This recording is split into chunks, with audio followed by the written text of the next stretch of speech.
No Perdidos e Achados desta noite continuamos a falar de moda, mas regressamos a Portugal nos anos 80, uma época de ouro para os desfiles de moda, as grandes produções fotográficas e também as primeiras top model. Recuamos 3 décadas e reencontramos 3 manequins que marcaram uma geração. Elas estão no Perdidos e Achados. Eu não era minimamente fascinada em moda e descobri a moda dentro dela, não é? A mim chamavam a Ana Preta, porque tudo que vinha lá da África era preto. Eu achava engraçado, não era no sentido pejorativo, mas para marcar a diferença. Comecei nos anos 80, eu tinha 24 anos, praticamente hoje em dia é-se velha aos 24 anos para ser manequim. Na altura eu tinha 24 anos e parecia ter muito menos, parecia ter 18. Yolanda Noivo fica para a história como a primeira manequim portuguesa a desfilar em Paris. Mas foi como secretária do primeiro-ministro Mário Soares que começou a carreira em 1976. Tinha 20 anos e acabara de chegar de Moçambique. Ora bem, eu convivia com imensos fotógrafos.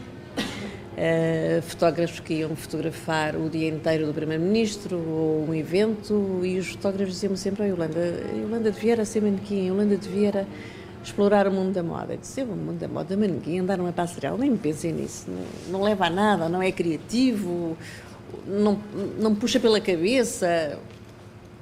E depois de repente fiz a pergunta mágica: espera lá, quanto é que se ganha como manequim? Na altura eu lembro-me que me disseram que os melhores manequins podiam chegar a ganhar 5 contos por dia, que era mais ou menos o que eu ganhava por mês.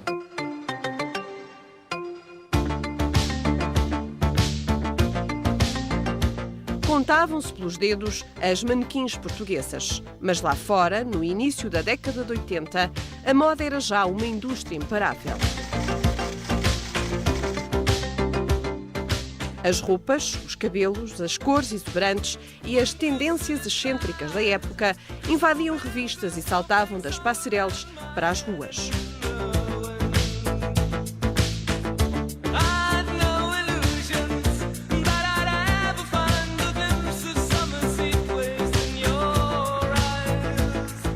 As modelos transformavam-se em ídolos no estrangeiro e começavam também a sê-lo em Portugal. Era muito divertido ir às passagens de modelos, as pessoas batiam-nos palmas de pé.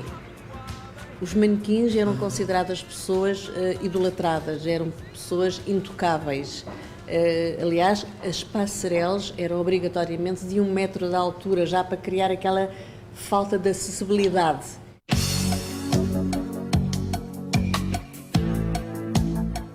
Yolanda era requisitada para todos os desfiles, do pronto a vestir à alta costura.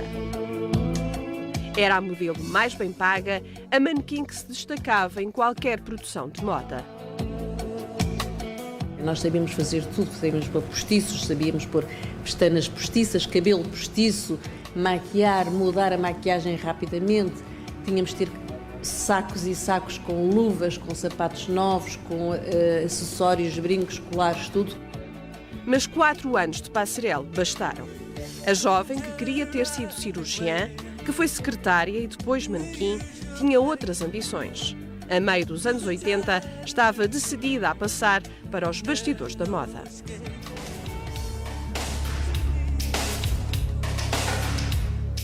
Por essa altura, começava a carreira Ana Marta Faial. Eu era muito tímida, no início era muito complicado ter um relacionamento bom com a câmara fotográfica. Aos poucos fui-me fazendo, mas basicamente os trabalhos que eu mais gostei de fazer foram os de passarela, sem dúvida nenhuma. Eu nunca esqueci as minhas raízes, nunca gostei de sapatos. Eu odiava sapato, make-up, odiava. E tudo mais que me era estranho e que não me era natural, porque toda a minha infância eu fui sempre wild, sempre vivi em fazendas, no meio de animais, no meio de mato, e é o que eu gosto mesmo. Mas lá está, escolhi essa profissão e tinha que me adaptar a ela. Natural de Angola, Ana Marta chegou a Portugal arrastada pela guerra. Tinha já 2 filhos quando começou a trabalhar como manequim e ainda teria outros 2 antes de terminar a carreira.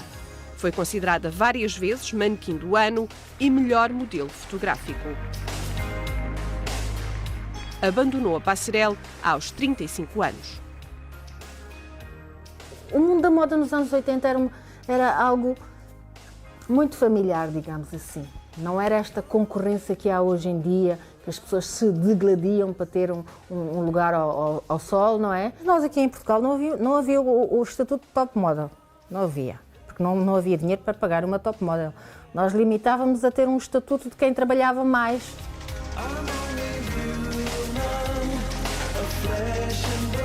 Na passarela, Ana Marta cruzou-se muitas vezes com Xana Nunes, a novata que, na altura, dava os primeiros passos e se tornava promessa da década que se aproximava. Eu lembro quando comecei a desfilar, as outras manequins que na altura já desfilavam em Portugal, eu já as via como umas senhoras, não é? Tinha 16 anos quando pisou a passarela pela primeira vez. Foi escolhida por acaso. Estava numa aula de dança, longe de imaginar algum dia ser modelo. Pensava, sim, terminar o curso de arquitetura. Eu estava numa aula de dança e alguém da moda em Portugal foi assistir a essa aula de dança porque precisavam de jovens para fazerem desfiles, tudo o que tinha mais a ver com o desporto, e lá fui eu fazer uma passagem deles. Foi precisamente o porte atlético e os trejeitos de bailarina que definiram a originalidade de Xana Nunes. Em 89, a manequim foi convidada para ser capa do primeiro número da revista Máxima. Naquele ano, eram lançadas no mercado nacional as primeiras revistas da especialidade e a moda portuguesa começava a ganhar alguma visibilidade no estrangeiro. Apareceram também na mesma altura, começaram a aparecer as agências de manequins, nós não tínhamos agência, apareceu a Central Models, portanto começámos a ser agenciadas, começámos a trabalhar de outra forma e eu acho que foi aí, nessa altura, das revistas, os estúdios de fotografia, que deu um grande passo em Portugal, em termos de evolução, e ficámos mais ao ritmo internacional. Depois resolvi passar para outros ramos da moda, como vender coleções, para perceber tudo muito bem, começar a desenhar, ser coreógrafa. Todas não, vocês ainda não se conheciam. E em 98, com 42 anos, Yolanda Noivo estreava-se como atriz. Então as tuas férias, como é que foram? Namorada. Acertei? Voltava a enfrentar o público, depois de ter estado nos bastidores da moda durante uma década. Hadaoudi. Salam. A representação abria um novo capítulo na vida da antiga manequim. Habib trouxe-te uma coisa que tu adoras. Queres ver? Adorei. Quem é que não gosta de chegar a um sítio, despir a sua personalidade e encarnar uma outra pessoa, outro nome, outra maneira de ser, outra atividade? Foi muito engraçado, gostei imenso. Bem-vindos ao espelho meu. Então contem-me lá 50 anos de paixão, como é que isso é?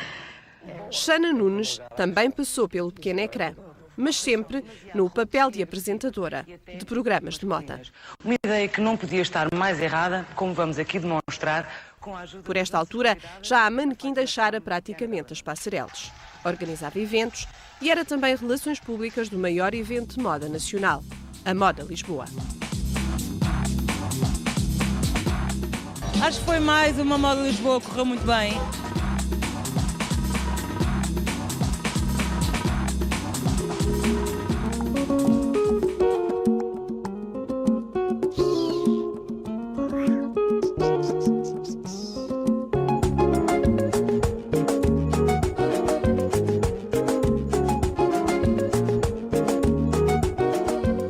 Ana Marta regressou às raízes. Divide agora o tempo entre Angola e Portugal. Faz parte do júri do Elite Model Look Angola. Calça, classe, claro. E dedo. As viagens pelo continente africano despertaram a veia artística de Ana Marta. Por exemplo, não é? Vários tecidos africanos sobrepostos. Primeiro a pintura, depois o projeto mais recente, transformar os tecidos e as cores de África em peças de vestuário. A ideia é dar dignidade aos tecidos que estão expostos num mercado típico de uma cidade de Angola. Não quer dizer que com isso não tenham dignidade, mas pode-se juntar esse tecido, uns botões maravilhosos, pode-se misturar outros tecidos e eu acho que são coisas muito interessantes. É de estar com 80 anos, 90 e haver uma coleção minha com tecidos africanos, certamente. Não tenho muita pressa. E sempre que houver muito padrão, é o padrão mais liso à frente do padrão mais trabalhado. O marcador grande, sim. O prato. Yolanda é atualmente assessora de imagem do Grupo Vista Alegre, responsável pela disposição das peças nas lojas, pelas montras da marca e pela formação das funcionárias em todo o país.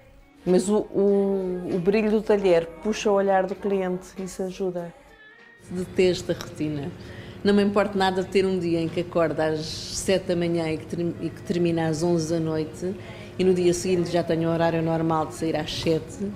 Não me importa trabalhar ao sábado e ao domingo. Agora era incapaz de ser funcionária pública ou bancária, ou fazer sempre a mesma coisa. Por isso acumula atividades. É também decoradora ou criadora de ambientes, como gosta de se intitular.